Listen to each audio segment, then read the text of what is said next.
Bem-vindos, pessoal. Bem-vindos de volta ao programa. Eu sou seu anfitrião, Danny Haifong. Estou aqui com o ex-analista da CIA e comentarista geopolítico Larry Johnson, e com o ex-chefe de gabinete de Colin Powell, o coronel aposentado do Exército, Lawrence Wilkerson. Senhores, muito obrigado por se juntarem a mim hoje. Que bom que ainda estamos vivos.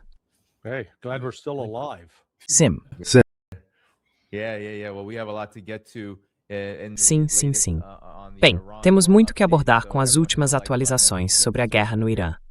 Então, pessoal, cliquem no botão de curtir enquanto começamos aqui. Primeiro, eu só queria revisar os últimos acontecimentos sobre o F-35, que foi abatido no espaço aéreo iraniano. Poucas horas antes dessa notícia sair, Donald Trump disse o seguinte, o que contrasta bastante com a realidade da situação. Mas vamos lá.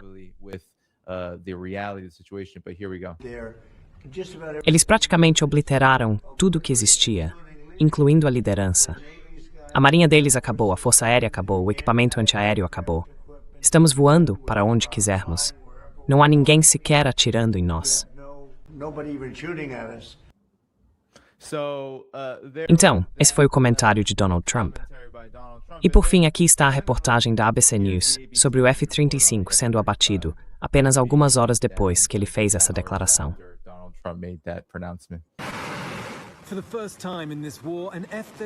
Pela primeira vez nesta guerra, um caça furtivo F-35 foi atingido durante uma missão de combate sobre o Irã. O piloto fez um pouso de emergência em uma base dos Estados Unidos na região e agora está em condição estável. Mas surgem sérias dúvidas sobre como uma aeronave furtiva, quase invisível ao radar e que custa cerca de 100 milhões de dólares, pôde ser atingida após 3 semanas de bombardeios incessantes contra as forças militares iranianas. Durante a noite, Israel e Irã trocaram mais ataques.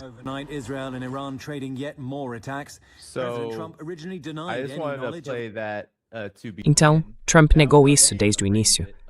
Foi assim que eles enquadraram a questão, Larry e Coronel Wilkerson. Mas há relatos e mais evidências sugerindo que não apenas o Irã derrubou a aeronave, como também que não foi exatamente como posso dizer, pouso suave para o F-35. De acordo com alguns relatos, houve ferimentos causados por estilhaços e um Chinook foi visto sobrevoando o deserto saudita, possivelmente procurando pelo F-35 que caiu. Então, Larry, o que você sabe sobre essa situação? O que isso lhe diz? E talvez, onde você acha que essa guerra está agora, já que estamos chegando perto da terceira semana?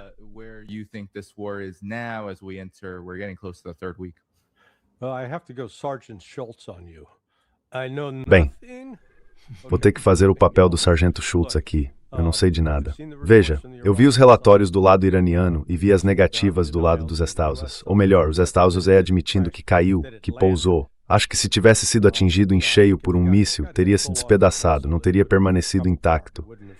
Mas como sabemos se pousou? Porque temos um histórico claro do Comando Central mentindo. Eles mentiram sobre o KC-135, que foi abatido. Sim, foi abatido. Mas alegaram que tinha sido uma colisão no ar.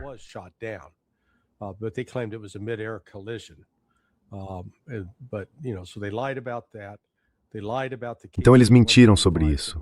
Mentiram sobre os KC-135 que estavam em solo em Prince Sultan, a base deles, afirmando que apenas 4 sofreram danos leves. Não, eles sofreram danos significativos. Não estão mais em condições de operação. Então, sabe, é concebível que o Irã ainda tenha um sistema de defesa aérea ativo? Sim.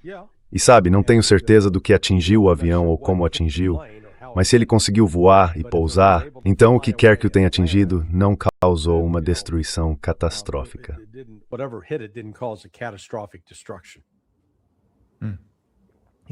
Sim, Coronel Wilkerson. O que o senhor acha desse desdobramento e o que isso lhe diz sobre o estágio atual desta guerra?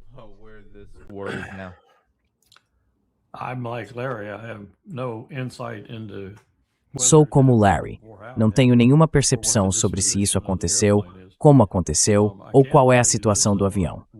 Mas posso te dizer o seguinte, ficamos chocados. Eu estava no primeiro seminário do War College do Corpo de Fuzileiros Navais, provavelmente o primeiro seminário de todos, depois que tivemos aquele ótimo livro. Esqueci o nome do autor. Não deveria, porque ele é um cara excelente. Eu o convidei para vir ao meu seminário e falar. Ele expôs a NSA. Eles tiveram que tomar uma decisão depois que ele escreveu aquele livro e revelou tanto da situação secreta deles, junto com o NRO, que acabaram se abrindo. Eu já vinha pedindo isso há anos, assim como meu antecessor, e eles não nos deixavam visitar. Visitamos quase tudo o que havia na hierarquia do governo, exceto a NSA e o NRO. Pois bem, mais ou menos na mesma época, ambos se abriram e nos deixaram visitar. Well, about the same time, they both opened up and they let us visit. So we took a seminar and had to go. Então, participamos de um seminário e tivemos que passar, Deus sabe, por verificações de segurança e todo o resto. Mesmo que todos os meus fuzileiros navais, aviadores e outros tivessem autorização TS ou superior, com código, compartimento especial, essas coisas. E quando chegamos lá, foi num momento muito oportuno para aprender algo que a NSA tinha acabado de descobrir. E acho que o restante da comunidade de segurança ainda não sabia disso. Eles acabariam descobrindo depois, e todo tipo de mentira sairia daquela comunidade. Mas acredito que recebemos a verdade naquele briefing na NSA. O que ouvimos foi que aqueles sérvios tolos em terra tinham descoberto que podiam encontrar um radar antigo, um radar da época da Segunda Guerra Mundial.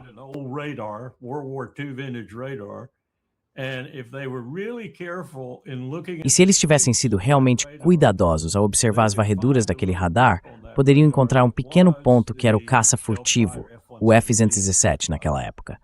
E eles encontraram um e o derrubaram. Depois encontraram outro e o derrubaram. E nós desistimos porque eles nos venceram. Eles nos venceram com tecnologia muito, muito antiga. Não sei se isso se aplica aqui, mas estou apenas sugerindo que a tecnologia não é tudo aquilo que dizem ser, quando enfrenta a guerra, as exigências dessa guerra e pessoas criativas do outro lado. Em outras palavras, nenhuma vantagem dura muito tempo. No advantage lasts very long, in other words. É bem, especialmente à medida que esta guerra se arrasta, Larry. O que isso te diz sobre como os Estados Unidos estão conduzindo agora? Porque, por muito tempo, ouvi dizer que os Estados Unidos estavam em grande parte mantendo distância, evitando o alcance ou as capacidades das defesas aéreas do Irã. Agora, há quem acredite que eles tiveram de entrar diretamente no espaço aéreo iraniano, tornando-se mais vulneráveis. E há também este relatório aqui, que diz que o Irã, possivelmente, agora isso não foi verificado, é apenas uma fonte da revista Military Watch, usou o sistema de mísseis teleguiados por Khalil Mahan para derrubar o F-35 dos Etaslants. Não tenho certeza do que é. Não sei, Larry, se você sabe o que é. Mas é um sistema de defesa aérea, imagino, que é de fabricação iraniana. E muitas fontes iranianas, é claro, disseram que estavam usando seus próprios sistemas de defesa aérea para derrubar o avião. Mas o que isso te diz sobre como os Estados Unidos estão lutando esta guerra agora, enquanto ela se prolonga? Quero dizer, já estamos entrando na terceira semana.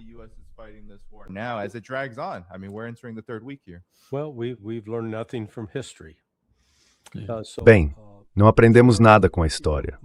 A maioria dos americanos cresce com a ideia de que o uso do poder aéreo pôs fim à guerra no Pacífico durante a Segunda Guerra Mundial, que foi por causa de nossos bombardeios implacáveis ao Japão que os japoneses se renderam. Mas os documentos do próprio Estado-Maior japonês contam uma história diferente. É verdade que os Estados Unidos iniciaram uma campanha de bombardeios incessantes nas ilhas principais em março de 1945. O primeiro grande ataque foi o bombardeio incendiário de Tóquio, que matou mais de 100 mil japoneses. E continuamos essa campanha de bombardeios durante março, abril, maio, junho e julho. A bomba atômica foi lançada primeiro sobre Hiroshima em 6 de agosto e depois sobre Nagasaki em 9 de agosto. Nagasaki on August 9th.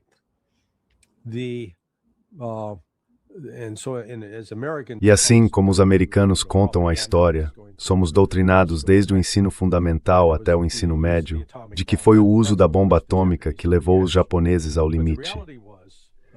Mas a realidade é que o Exército Vermelho, os soviéticos, entrou na guerra em 8 de agosto, ou, dependendo de qual lado da linha internacional de data você esteja, 8 ou 9 de agosto, e imediatamente atacou as forças japonesas na Manchúria, dizimando-as. Os documentos do Estado-Maior japonês mostram que até aquele momento Eles ainda tinham esperança de negociar uma rendição independente ou fazer um acordo com os russos, separando os soviéticos dos Estados Unidos. Bem, isso fracassou. E foi isso, a intervenção terrestre dos russos, que finalmente virou o jogo. Então aqui estão os Estados Unidos.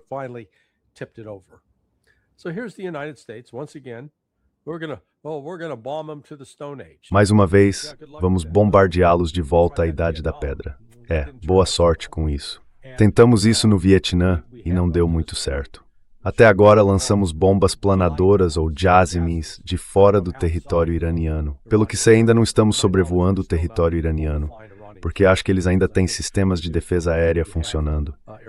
Então as missões SEAD, as operações de supressão das defesas aéreas inimigas, não funcionaram. E é por isso que agora você está ouvindo toda essa conversa pública sobre forças terrestres no Irã. Quero dizer, o nível de incompetência demonstrado pelo governo Trump o diferencia de qualquer outro presidente da nossa história em termos de pura negligência e incompetência, especialmente quando se trata de assuntos militares.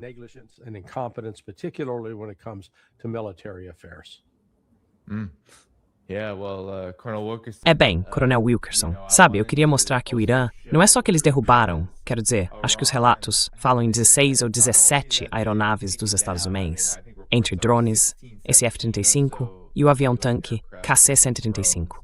And this F-35 and the KC-135 tanker.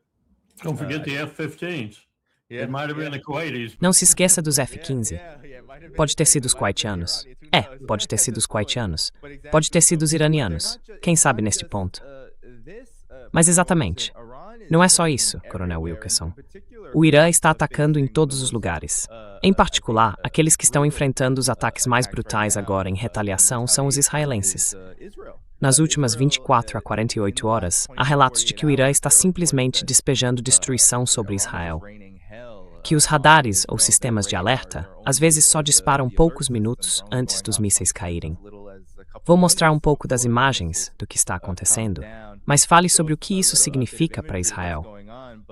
Já estão chegando imagens de Haifa, a refinaria de petróleo, sendo atingida com força, em conjunto com os ataques do Irã à infraestrutura energética em toda a região.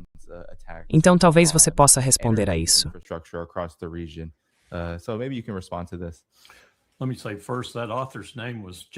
Deixe-me dizer primeiro que o nome do autor era Jim Bamford. Não acredito que esqueci. Ele vai me matar se ouvir isso. Tudo o que estou ouvindo de Israel me indica que uma das coisas mais inteligentes que eles fizeram, por assim dizer, e ainda estão fazendo, embora isso esteja se tornando muito pesado para o povo, foi construir tantos bunkers, ir para o subsolo. Porque se estivessem acima do solo, digamos, por exemplo, como a maioria em Teherã provavelmente estava, aqueles cerca de 10 milhões em Teherã, quando os bombardeios começaram, haveria corpos por toda parte. Provavelmente, uns 3 a 4% da população israelense estariam mortos ou feridos. Mas o fato de terem esses abrigos antiaéreos, no entanto, tem suas próprias limitações.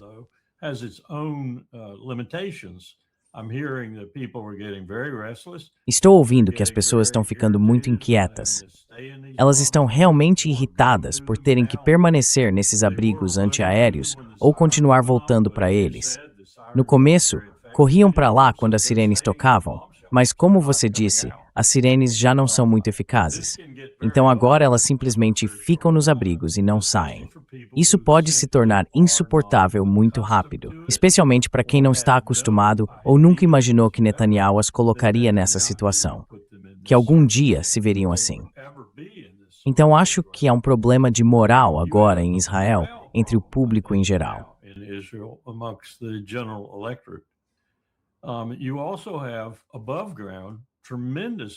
Você também tem uma destruição tremenda acima do solo.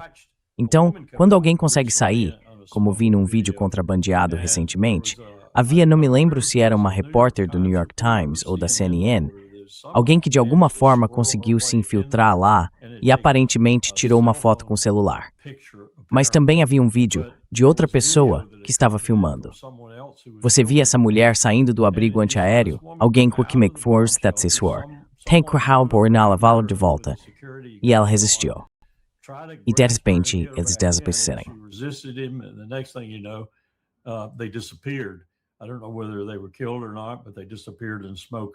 Eu não sei se eles foram mortos ou não, mas desapareceram em meio à fumaça e ao fogo. Então acho que é esse tipo de situação que Israel está enfrentando agora. E não vai melhorar, porque cada vez mais você não vê nada subindo e vê muita coisa caindo. A mais impressionante que eu vi, pelo menos era o que diziam, e eu presumo que fosse, porque nunca vi nada parecido, foi a Karan Shah 4, ou seja lá como se chama. Aquela que chega a 3 ou 4 vezes a velocidade do som e tem essa capacidade de múltiplas entradas. Não como o nosso MIRV, mas parece mais um sistema MIRV do que uma bomba de fragmentação. Ela libera 30 ou 40 outros projéteis.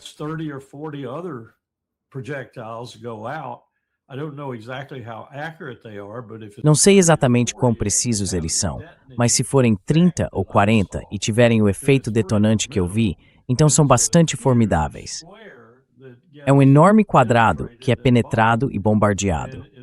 Quando vi pela primeira vez, me lembrou do MLRS, o sistema de lançamento múltiplo de foguetes que tínhamos acabado de colocar em campo em Grafenwohr, demonstrando o que ele poderia fazer com uma coluna de tanques soviéticos atravessando o corredor de Fulda ou qualquer outro lugar. Naquele momento eu disse a mim mesmo, e às duas pessoas à minha esquerda e à minha direita, que nada poderia ter sobrevivido àquilo.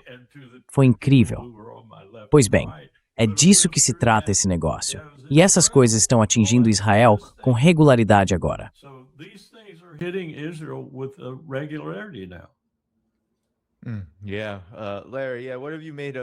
Sim, Larry, o que você acha disso?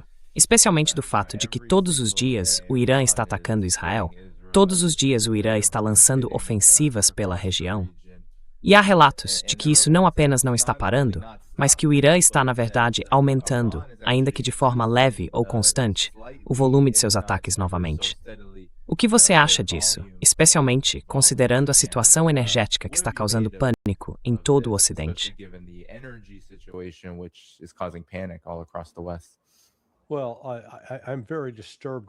Bem, estou muito preocupado com os iranianos. Quer dizer, obviamente eles não estão ouvindo Donald Trump e também não estão ouvindo Benjamin Netanyahu. A capacidade de mísseis deles foi destruída. Será que eles não percebem isso? Pelo amor de Deus, acordem. Não dá para continuar lançando mísseis que vocês não têm. Desculpe, mas a absurdidade disso. E estamos vendo uma repetição do que vimos na Ucrânia em 2022. Havia relatos ofegantes na mídia ocidental todos os dias. A Rússia está a poucos dias de ficar sem mísseis. Enquanto isso, quem realmente está ficando sem mísseis são os Estados Unidos e Israel, no que diz respeito a mísseis de defesa aérea. Eles estão sendo esgotados, rapidamente esgotados. Na verdade, eu sei que, em uma área específica, eles se esgotaram na semana passada.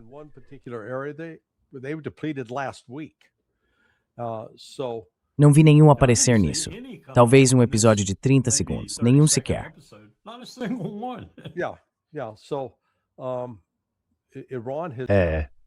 Então o Irã lançou agora sua 68ª onda de ataques.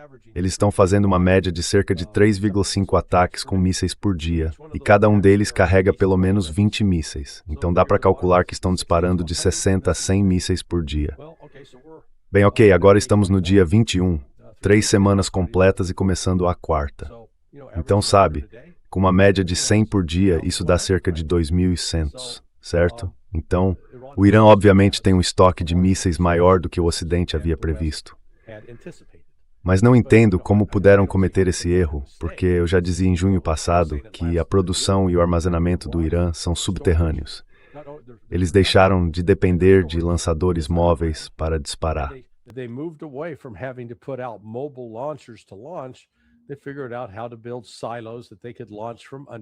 Eles descobriram como construir silos a partir dos quais podem lançar mísseis debaixo da terra e depois recarregá-los sem que nada na superfície revele onde o míssil realmente está, tornando muito difícil para os Estados Unidos localizá-los.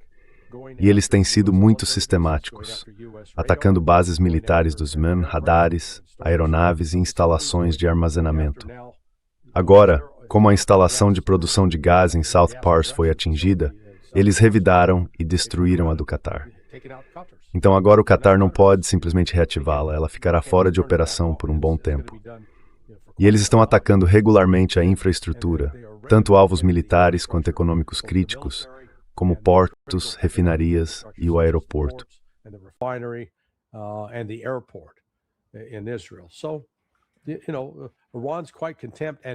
Então veja, o Irã está bem satisfeito. E enquanto isso, eles mantêm o controle sobre o Estreito de Hormuz. Li ontem, ainda não vi confirmação, mas aparentemente até os japoneses, que dependem fortemente do petróleo vindo do Golfo Pérsico, concordaram em comprar petróleo do Irã usando o yuan chinês, a moeda chinesa.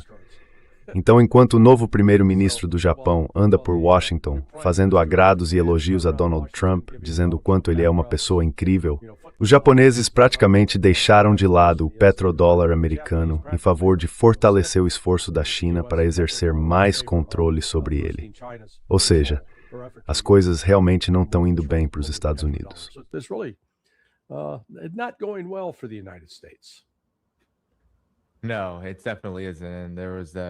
Não, definitivamente não é. E houve aquele horror. Eu não tenho o vídeo. Mas Takeuchi está sentado bem ao lado de Donald Trump quando ele responde a uma pergunta sobre por que não contou a ninguém sobre o lançamento dessa guerra. E ele diz, bem, eu queria que fosse uma surpresa. O Japão entende tudo sobre surpresas. Lembrem-se de Pearl Harbor. Quero dizer, a imagem de tudo isso está ficando bem ruim. Mas, Coronel Wilkerson, além da questão da imagem, para reforçar o que Larry disse, e sua reação a isso, aqui está um relatório da The Economist, dizendo que o custo de repor apenas os primeiros 4 dias de munições seria de 20 a 26 bilhões de dólares.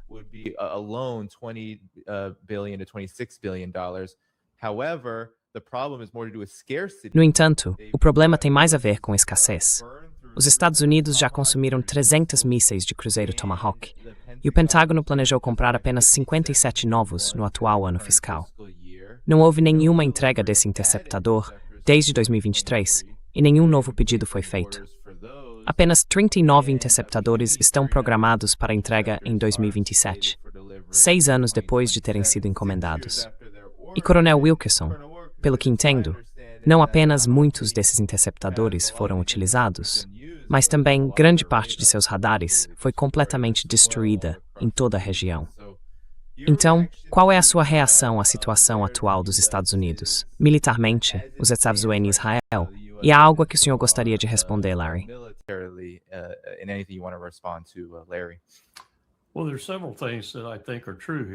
Bem, há várias coisas que eu acho que são verdadeiras aqui. Uma delas é que estão mentindo no Pentágono.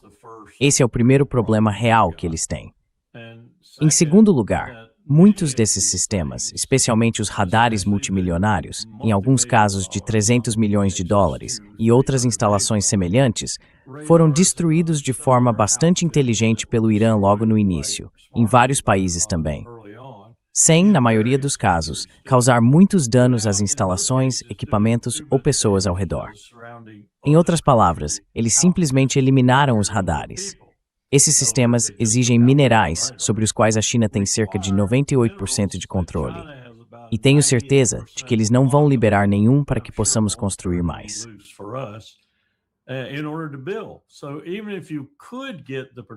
Então, mesmo que você conseguisse colocar a linha de produção para funcionar, se pudesse colocar, digamos, turnos duplos ou triplos, se tivesse os trabalhadores treinados, mesmo que conseguisse fazer tudo isso, ainda assim não teria os ingredientes necessários para construí-lo.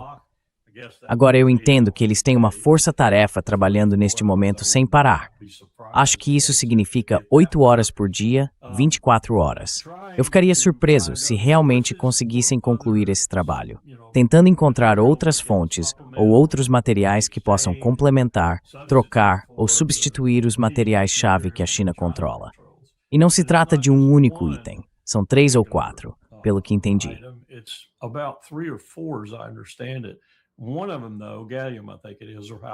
Um deles, porém, gálio, acho que é assim que se diz, eles têm algo como 96 ou 97% do controle. Então esse aí você não vai conseguir, com certeza, provavelmente. Eles têm todos esses diferentes impedimentos. E como já disse antes, Esse negócio de fabricar Tomahawks, por exemplo, é um caso claríssimo se quiser analisar. É só procurar no Google e você encontra as estatísticas mais recentes sobre a produção de Tomahawks para a Marinha, a Força Aérea e até o Exército, porque agora eles têm uma versão para eles também. E dá para ver que isso vai demorar muito, muito tempo ainda. Agora, será que eles conseguem acelerar isso? Now, can they speed this up? Can they call RTX, Lockheed, others in and say, Eles podem chamar a RTX, a Lockheed e outras empresas e dizer acelerem isso? Aparentemente, Trump já fez isso em sua reunião em Mar-a-Lago com esses CEOs de contratos de defesa salivando. Mas só dá para acelerar até certo ponto. E estamos disparando rápido o suficiente para que a taxa de produção deles, por melhor que venha a ser, tenha dificuldade em acompanhar. Não vejo como eles planejaram isso como uma guerra longa. Essa é minha conclusão final. Eles não planejaram nem para uma guerra de um mês. Planejaram para algo rápido e resolvido. E não vai ser assim.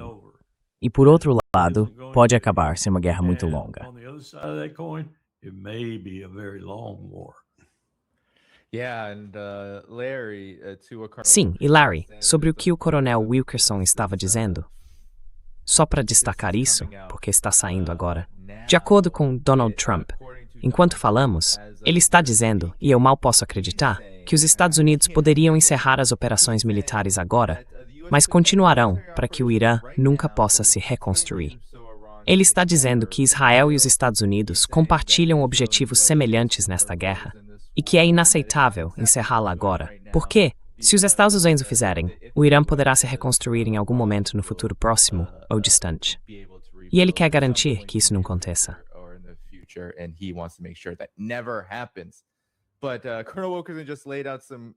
Mas o coronel Wilkerson acabou de expor algumas limitações enormes. Então, qual é a sua reação a isso? Especialmente à luz dos relatos, Larry, de que há várias frentes que o exército dos Estados Unidos está tentando abrir. Eles estão enviando helicópteros e outras aeronaves para tentar reabrir o Estreito de Hormuz e estão despachando milhares de fuzileiros navais para o Oriente Médio para fazer alguma coisa. Na verdade, não sabemos bem o que. Há relatos conflitantes. Então, qual é a sua reação a tudo isso? Diga a ele como eles estão despachando esses soldados. Como é que eles estão despachando esses fuzileiros, afinal? How are they rushing these Marines anyway? So, yeah, no, look, I agreed with everything Colonel Wilkerson said. Não, veja, eu concordo com tudo que o coronel Wilkerson disse. Então vamos dar um passo atrás e tentar entender o que diabos Trump e Netanyahu estão tentando fazer. Eles estão falando abertamente sobre colocar tropas americanas em solo iraniano. Em expedições militares anteriores dos Estados Unidos, vamos chamá-las assim, como a invasão da Normandia no dia D, nós não anunciávamos que iríamos desembarcar lá. Na verdade, fizemos uma operação de engano para fazer os alemães acreditarem que desembarcaríamos em Pas de Calais, mais ao norte. Patton chegou a construir um exército totalmente fictício, com tráfego de mensagens e tudo, para convencer os alemães disso e assim obter vantagem ao desembarcar na Normandia.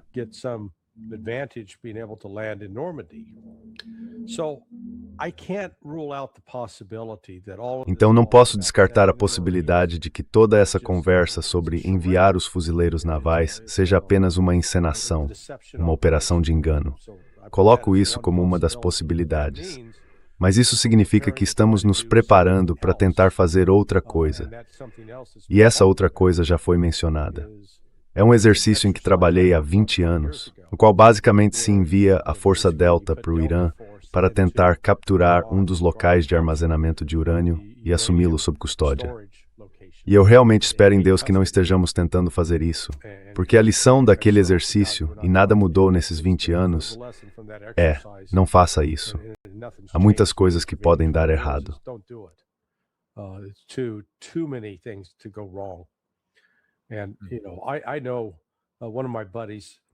E sabe, um dos meus camaradas era um jovem Ranger, fazendo patrulha na tentativa de resgate dos reféns. Sabe, quando o helicóptero colidiu com o C-130 lá nos desertos do Irã em 80. Pois é, meu amigo Mike, que na época era Ranger e depois se tornou atirador de elite da Delta, ele estava lá. Sabe, tínhamos boas intenções, mas acabamos fazendo besteira nesse processo. Então agora vejamos. Se não for uma operação de engano e eles realmente estiverem falando em enviar tropas, até agora ouvi falar de duas MEUs diferentes, as unidades expedicionárias de fuzileiros navais. Uma MEU é composta por cerca de 2.200 fuzileiros, e uma delas supostamente está saindo de Okinawa. So one's supposedly coming out of Okinawa, the other one's coming out of San Diego. Well, the one that O comes outro está saindo de San Diego. O que vem de Okinawa vai levar cerca de 2 semanas para que aquela unidade chegue ao local, então digamos 2 semanas a partir de hoje. Estaremos em abril. Da mesma forma, o de San Diego, na verdade isso me surpreendeu. Eu achava que talvez o jeito mais fácil fosse San Diego simplesmente começar a navegar para o oeste, mas não. Eles descem pelo Canal do Panamá, atravessam o Atlântico, passam pelo Mediterrâneo até o Canal de Suez, depois descem pelo Mar Vermelho e então chegarão à área designada para fazer o que for necessário. Bem, você sabe, os chineses sabem disso, os russos sabem disso, e tenho certeza de que estão compartilhando essa informação com os iranianos.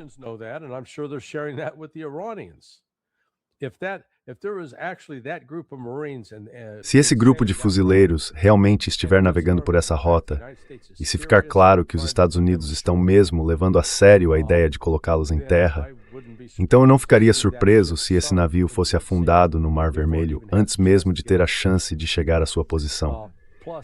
Além disso, vai levar cerca de 17 a 19 dias para chegar lá. Então, mais uma vez, temos todos esses relatos de notícias ofegantes dizendo: estão enviando tropas. Elas não vão chegar tão cedo, pessoal, então não prendam a respiração. Nós não temos tecnologia de transporte como em Star Trek. Nada de me teletransporte, Scotty. Nada disso vai acontecer.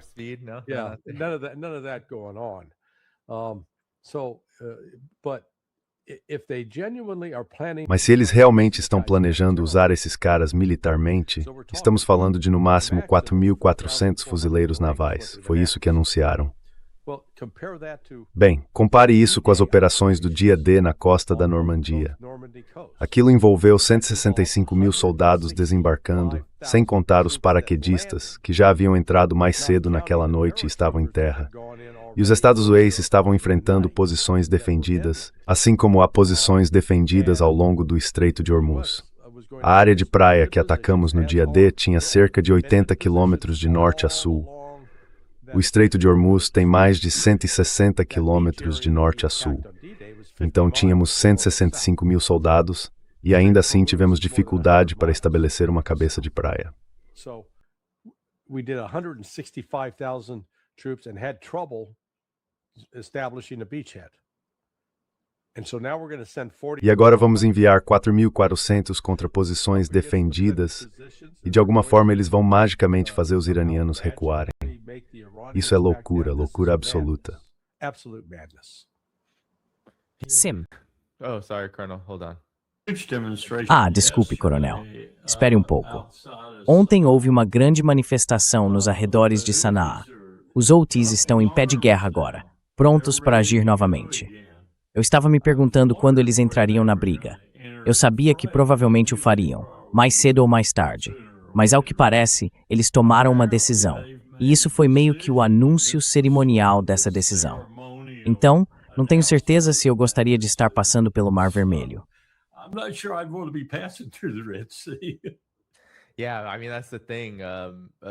Sim, quer dizer, é isso. Os Houthis, Ansar Allah, Coronel Wilkerson, eles também disseram que se os estados do Golfo tentarem usar seus interceptores aéreos para derrubar mísseis que estejam indo em direção a Israel, eles vão começar a lutar. Parece que estão ansiosos, especialmente para voltar a brigar com a Arábia Saudita. Tenho certeza. O que, claro, faz sentido, já que é uma história ali a ser resolvida, uma espécie de vingança. Então sim, eu não gostaria disso. Mas, Coronel Wilkerson, qual é a sua reação a isso?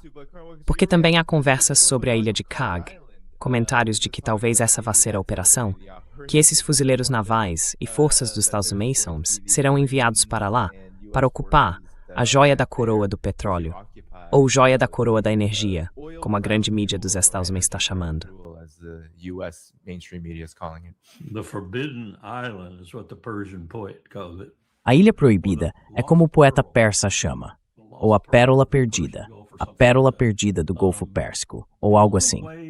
A única maneira que eu vejo isso sendo viável, e o Larry e eu conversamos sobre isso com o Nima mais cedo, seria transportar os fuzileiros navais em Ospreys, ou sabe, uma combinação de Ospreys e a versão MH do Black Hawk. E isso seria um alvo perfeito para a destruição total desse elemento aéreo. Se os iranianos estivessem, digamos assim, ao alcance, com os MiGs certos e o tempo certo, vocês seriam aniquilados. Provavelmente nem conseguiriam pousar. E, se conseguissem pousar, seriam aniquilados logo em seguida.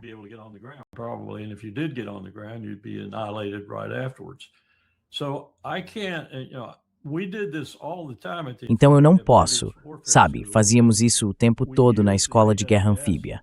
Usávamos a AWS na escola de guerra e depois no colégio de comando e Estado-Maior para fazer demonstrações quando falávamos sobre grandes operações anfíbias.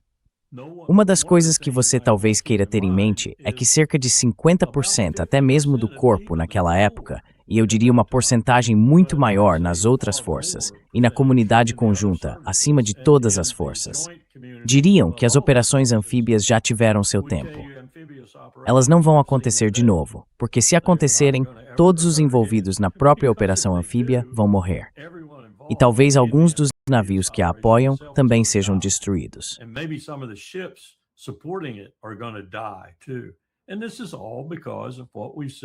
E tudo isso acontece por causa do que vimos demonstrado de forma tão clara na Ucrânia e que agora começa a se mostrar nesta guerra. Mísseis dominam a Ucrânia, drones dominam. E se você os tiver em quantidade suficiente, precisos o bastante e letais o bastante, e os iranianos já provaram várias vezes que têm, é possível devastar qualquer um que tente essa abordagem mais ou menos tradicional. No entanto, os fuzileiros navais podem se apegar a ela. Um bom comentário sobre isso é o fato de a Marinha ter se recusado a financiar muitos dos pedidos deles por novos navios anfíbios e coisas do tipo. Na verdade, é isso que restou. É realmente isso que restou. Não é um tipo de guerra que eu consideraria, especialmente nessas circunstâncias.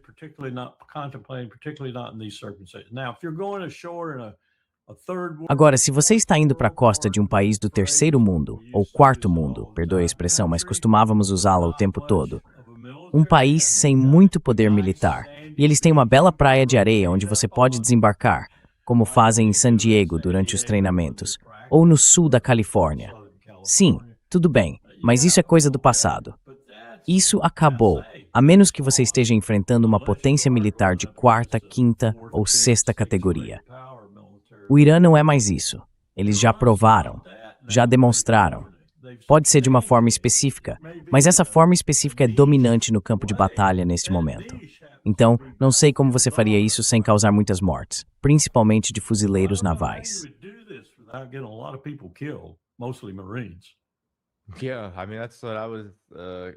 Sim, quero dizer, era exatamente isso que eu estava me perguntando, Larry. Sabe, o Responsible Statecraft escreveu sobre isso há alguns dias, em reação às notícias. E agora há mais relatos de que há um planejamento sério em andamento. Planejamento, se é que podemos chamar assim, dentro do governo Trump. Mas Harrison Mann, que é um ex-major do exército, diz que tomar a joia da coroa do Irã seria uma missão suicida. E que a operação manter o petróleo do Irã como refém, ao tomar a ilha de Karg, acabaria entregando ao regime seus próprios reféns, referindo-se àqueles que participariam da operação. Larry, qual é a sua avaliação disso também, se puder acrescentar?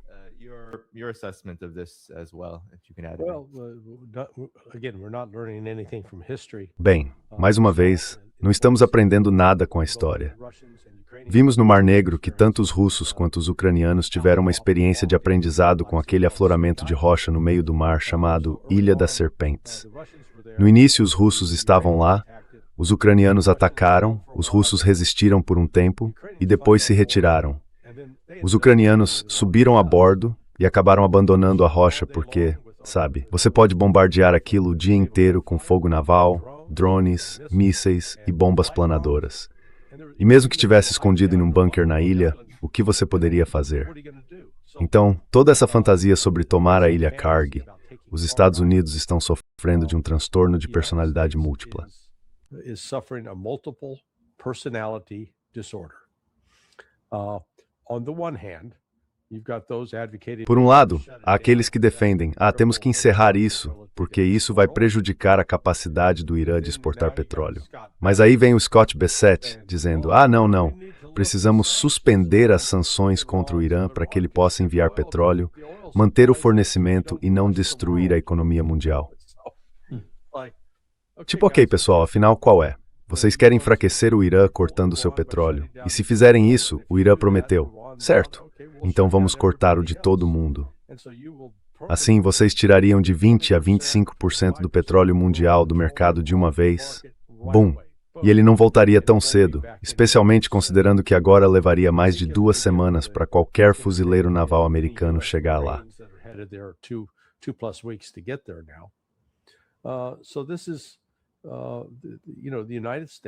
Então é isso.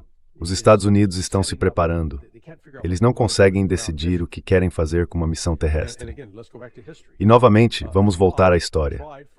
O Iraque tentou por 8 anos invadir e tomar território do Irã, e fracassou, perdendo centenas de milhares de soldados no processo.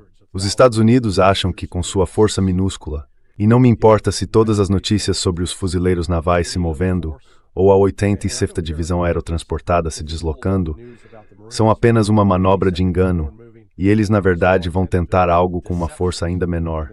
Isso aqui não é Hollywood. Você sabe, a equipe SEAL 6 e a Força Delta podem ser as estrelas de um filme de Hollywood, mas elas não vão sair por aí levando a capacidade nuclear do Irã. Isso não vai acontecer.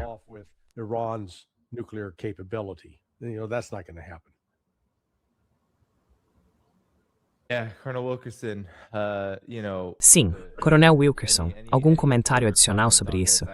Quero dizer, acho que estamos diante de uma grande crise do lado dos Estados Unidos, que o governo Trump parece estar ignorando completamente.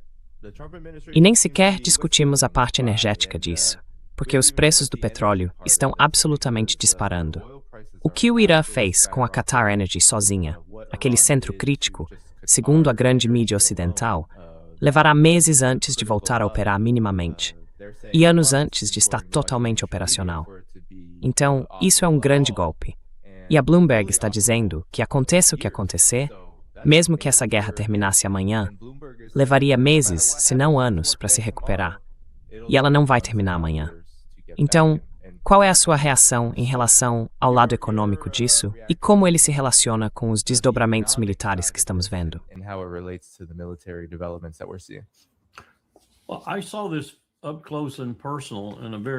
Bem, eu vi isso de perto e de forma muito vívida. Acho que já falei sobre isso antes. Algo chamado de exercício de interrupção do fornecimento de petróleo. Realizamos esse exercício no novo Ritz-Carlton, no Distrito Financeiro de Pequim, em janeiro ou fevereiro de 2009. Tivemos ali todas as potências que chamamos de pares e quase pares. Estavam presentes a Marad, a Lloyds de Londres, a AIG, o grupo de transportadoras dos Dowsway, esqueci o nome exato, mas reúne todas as principais companhias de navegação do mundo, presidido na época pelos Estados Unidos. Contávamos com todo tipo de especialista em assuntos marítimos e em petróleo e gás. E fizemos apenas 2 coisas. Foi um exercício que durou cerca de 1 semana. E fizemos 2 coisas.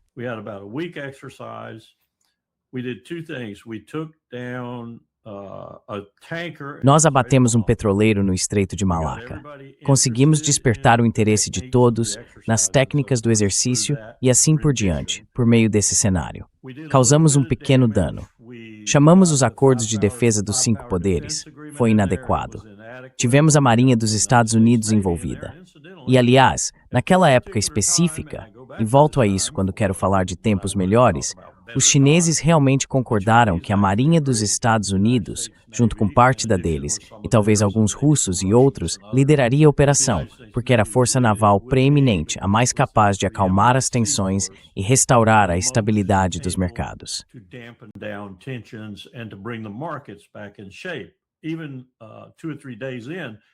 Mesmo depois de 2 ou 3 dias, já havia sinais de que nenhum transportador seguiria por aquele caminho, e isso representava muito transporte. Nenhum segurador queria oferecer cobertura, e assim por diante. No momento em que a Marinha dos Estados Unidos chegou em peso à área e outros se juntaram a eles, como as marinhas do Acordo de Defesa dos Cinco Poderes, tudo se acalmou. Então, sabe, tivemos um intervalo ali apenas discutindo o que havia acontecido e coisas do tipo. Depois, a próxima etapa foi que derrubamos Ras Tanura, cerca de 8 milhões de barris por dia de capacidade de produção naquela época. Era o porto mais produtivo da Arábia Saudita então. Compare com a ilha de Karg hoje, por exemplo. 10 ou 12 petroleiros sendo carregados simultaneamente, prontos e partindo em um dia. Produção enorme. Ah, impressionante.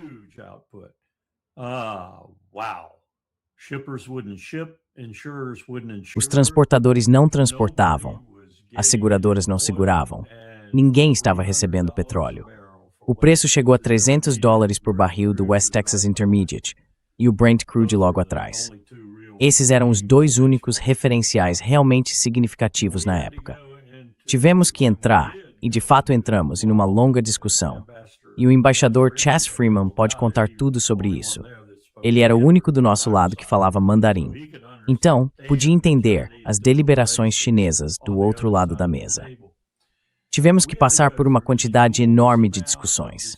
A delegação chinesa, nunca vi isso acontecer antes em um jogo de guerra ou simulação, realmente levantou as mãos e perguntou se podia voltar ao Ministério das Relações Exteriores. E sabíamos que alguns deles eram agentes de inteligência infiltrados no exercício.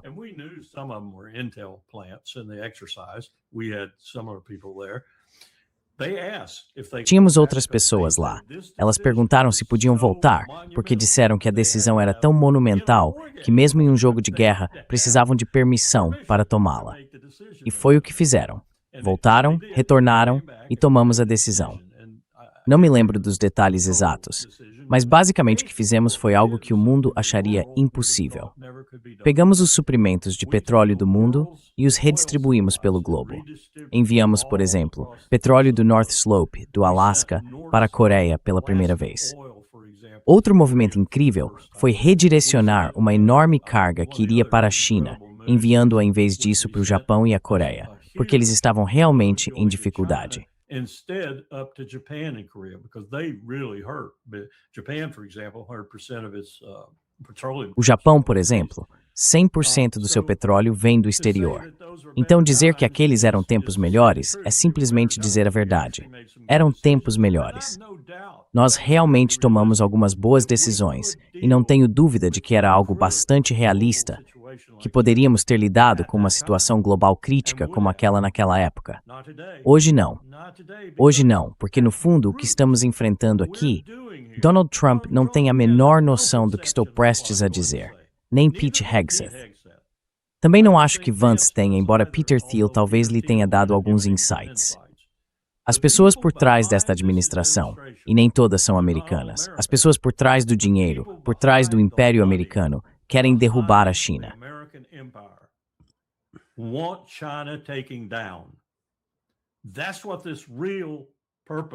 Esse é o verdadeiro propósito dessa guerra no Irã, para este país. É por isso que estamos travando-a. Não acho que o presidente saiba disso, mas não tem nada a ver com a capacidade nuclear do Irã. Tem tudo a ver com a iniciativa da Estrada da Base Sul, possivelmente a mais perigosa de todas, passando pelo Irã e subindo até o coração do Cáucaso. E uma vez que isso estiver operacional, e as outras 3 forem adicionadas, a do Norte, a Central e a do Sul na Rússia, que na verdade é apenas uma reformulação da ferrovia transiberiana, em conjunto com a Rússia. Veja bem, tudo isso estará acontecendo.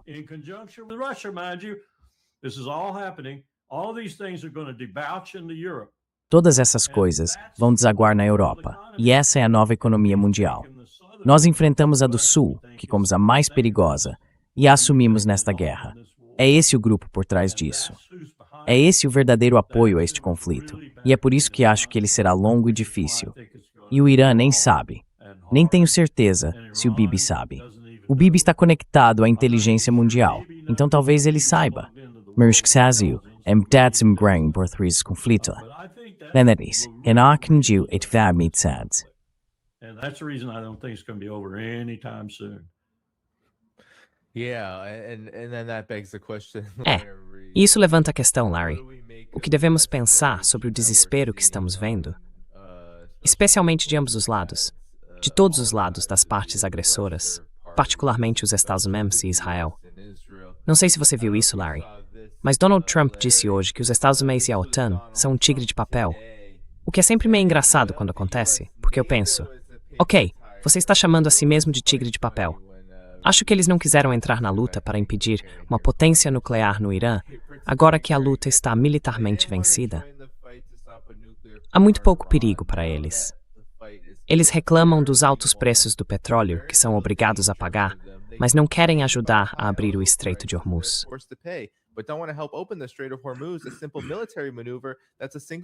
Uma simples manobra militar.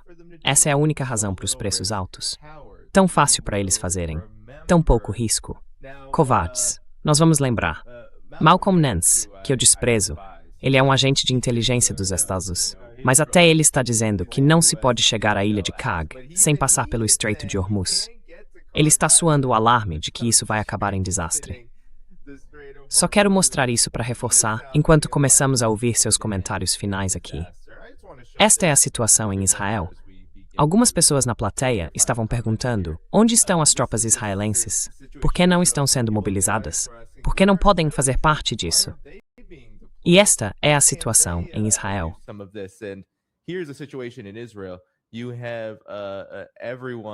Você tem tudo. Tem mensagens do WhatsApp, de acordo com fontes israelenses. 4 alertas foram ouvidos em um intervalo de 90 minutos, com pessoas tendo colapsos depois de 2 semanas sem dormir. Então, o fogo de mísseis iranianos está definitivamente mantendo todos muito ocupados e extremamente estressados. Mas, Larry, o que você acha disso? O desespero? Dá para ver claramente. Donald Trump publica isso. Ele publica o desespero. Não é algo que eu esteja inventando. Qual é a sua reação a isso? Considerando tudo que o coronel Wilkerson estava dizendo? Que esta será uma guerra longa. Sim, parece que será uma guerra longa e dolorosa.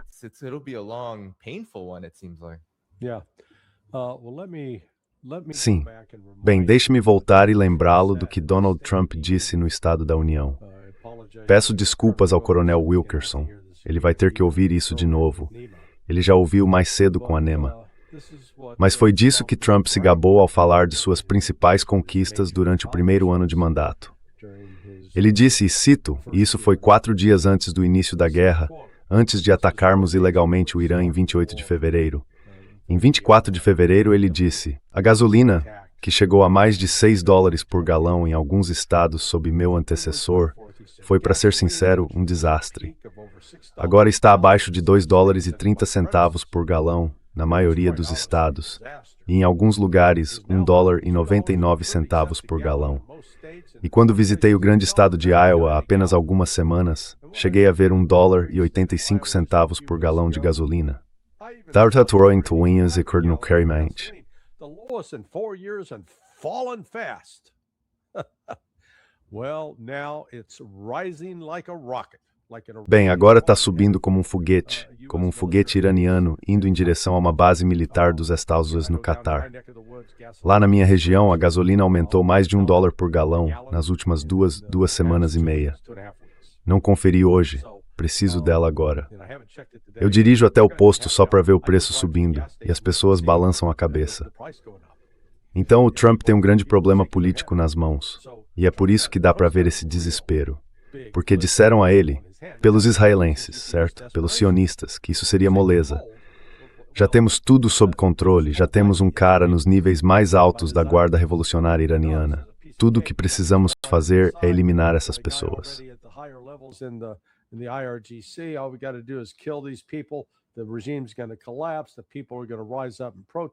O regime vai entrar em colapso, o povo vai se levantar e protestar, e teremos o controle do Irã. No máximo 2 semanas. 2 semanas, no máximo. Bem, agora já estamos entrando na 4ª semana e não há fim à vista. É por isso que eles estão desesperados. E você também viu uma mudança na retórica na Rússia. Quero dizer, no Irã. Perdão, em Israel. Muitos ais. A esposa de Alistair Crook, Aisling, lê toda a imprensa em hebraico. Então, muitas vezes, o que acontece em Israel é que eles publicam uma história em inglês, mas contam outra em hebraico. Eles pensam, esses americanos, eles não entendem hebraico. Então é o seguinte, os israelenses passaram de falar sobre vitória e derrota do Irã para agora dizerem, bem, ok, nós meio que alcançamos nossos objetivos.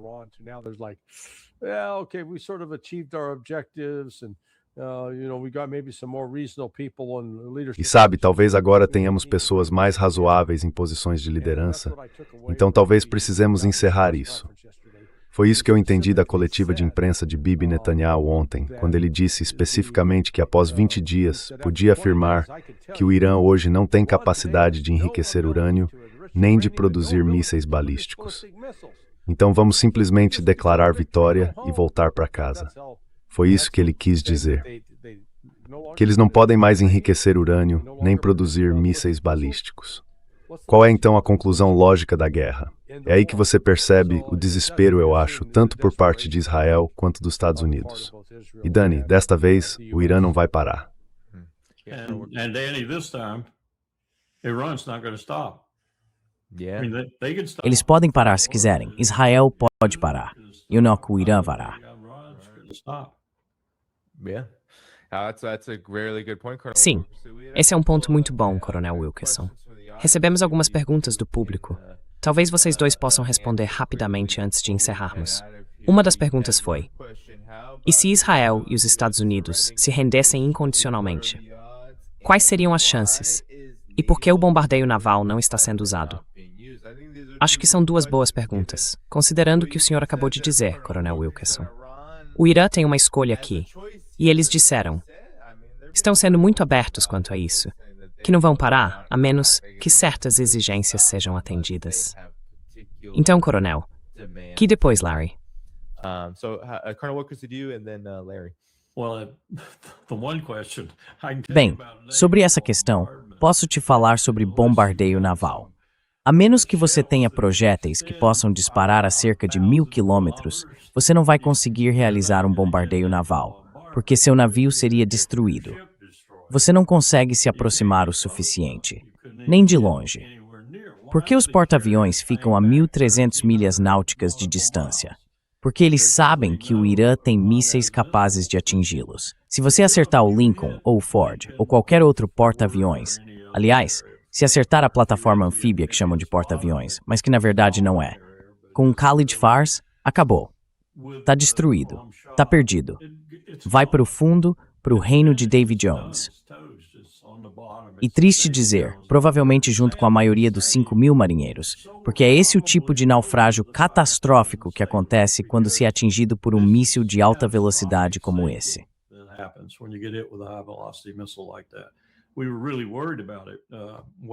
Nós estávamos realmente preocupados com isso há muito tempo, quando estávamos implementando nosso antigo plano no Pacífico contra os russos, porque eles iam lançar mísseis rasantes, torpedos submarinos extremamente eficazes e mísseis de alta velocidade, e também iam disparar mísseis entre eles. Então você teria 3 classes de mísseis se aproximando, um mergulhando diretamente sobre você.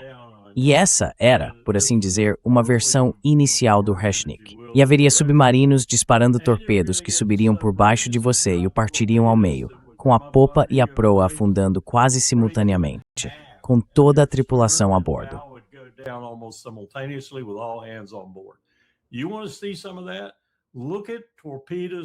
Quer ver um pouco disso?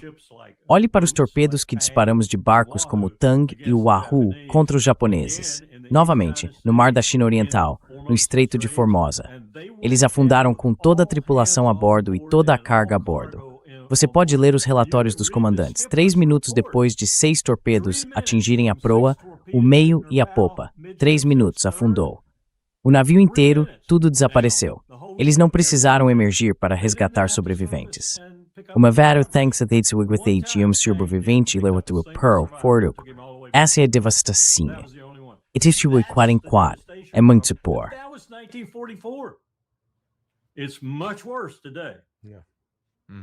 Sim, Larry, palavra final aqui. Sim, não, eu concordo com o Coronel Wilkerson. Olha, sabe, se você chegar perto da costa, eles estão acabados, estão fritos. O que percebemos são os limites do poder naval, assim como os limites do poder aéreo.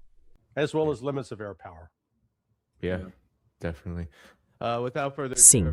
com certeza. Sem mais delongas, pessoal, vamos encerrar por aqui. Não se esqueçam de clicar no botão de curtir. Isso ajuda a manter a transmissão em destaque com o passar do tempo depois que terminamos, e também ajuda o Larry e o Coronel Wilkerson a divulgarem melhor sua mensagem. O blog do Larry está na descrição do vídeo, sonar21.com.